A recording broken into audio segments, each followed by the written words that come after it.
This story is called No Way to Win. 10 years ago, I worked at a bank processing trades. I was hired at the end of October and quickly learned that I was the first of a set of new hires. The team was short-staffed and behind on their work. The woman who normally trained new hires was on maternity leave, and as we entered the holiday season, even fewer people were present. The teammates who were there gave me a single, simple task to do and told me that's all they had time to show me. Through the end of the year, the job felt very easy. In January, everyone returned, including the training woman on maternity leave, and they hired a second guy. They immediately had the second guy sit with the training woman every day, but they only allowed me to sit with her once, maybe twice. In the middle of the month, my manager called me to the conference room. Josh, the team has been complaining to me that you've been here for 3 months and you only know how to do this single task. This was the only thing I was trained to do.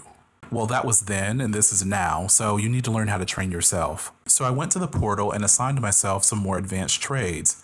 That gave me questions to ask my other teammates, and I made sure to take notes. In February, they hired 2 girls who were friends who just graduated college. Like the guy who was hired after me, they both got to sit with a training woman every day for their first few weeks. In March, my manager called me to the conference room again. Josh, the team has been complaining to me that you've been here for 5 months now, and you're asking questions about trades you should know by now. Well, I was training myself. Well, it's slowing them down.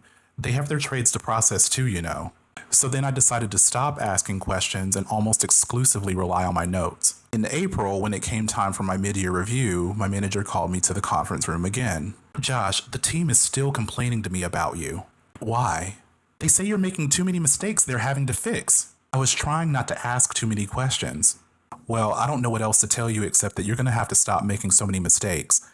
I'm going to mark on your mid-year review that you met expectations, but I'm adding a note here that you barely did so. You at least got a little better at the job training yourself, so hopefully you can improve.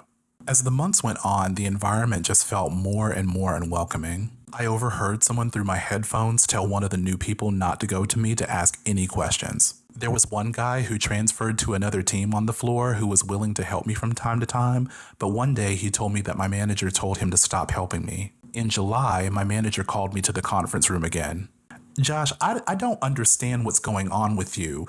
You were the first of the new hires. I thought you would be leading the others who came after you, but they're progressing better than you. If it weren't for you barely meeting expectations during your mid-year review, you would have been gone.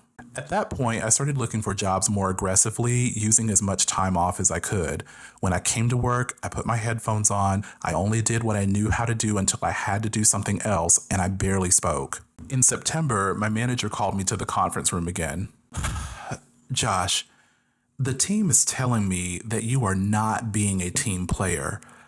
I asked Ryan, does Josh talk to you? And he said no. So I asked Erica, Samantha, John, the whole team, and they all said no. You need to understand that we're a team here and we need to work together. I lost interest in trying. I just wanted to hang on until I found something else. In October, a year after I started, my manager called me into the conference room again. His boss was already sitting there, and they invited me to sit across from them. They both praised my effort and my attitude and told me that I got better at the job, but they were making some organizational changes which terminated my work. I was given a box to pack my things, turned in my badge, and was escorted out the building.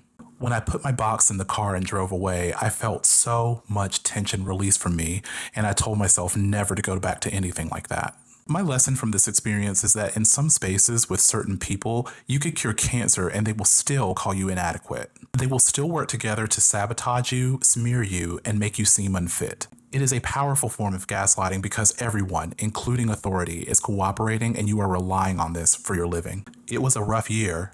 I did not enjoy being there at all. People, we have a limited time to be alive. I'm 40 now, so statistically speaking, half of it is over, if not more. Get out of spaces like that and do everything in your power to seek spaces that welcome and support you.